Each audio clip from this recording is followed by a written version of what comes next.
Hello guys, আসসালামু আলাইকুম। তোমাদের মাহি আপ্পার ব্লগে তোমাদের সবাইকে স্বাগত।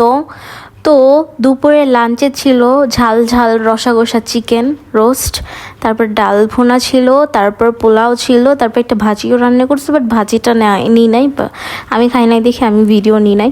তো তারপরে দেখো ডাল দিয়ে খাইলাম ফার্স্টে, তারপরে সে ঝাল ঝাল চিকেন দিয়ে খাইতেছিলাম আমি মজা করে। তোমরা তো জানোই তোমাদের মাহি আব্বার কত খাবার দাবার পছন্দ, সো আমাকে একটু খাওয়ার জন্য ইনভাইট করো, কারো বাসায় রান্নাবান্না হইলে ব্লগিং করে দিয়ে আসবো, রিভিউ দেবো রিভিউ।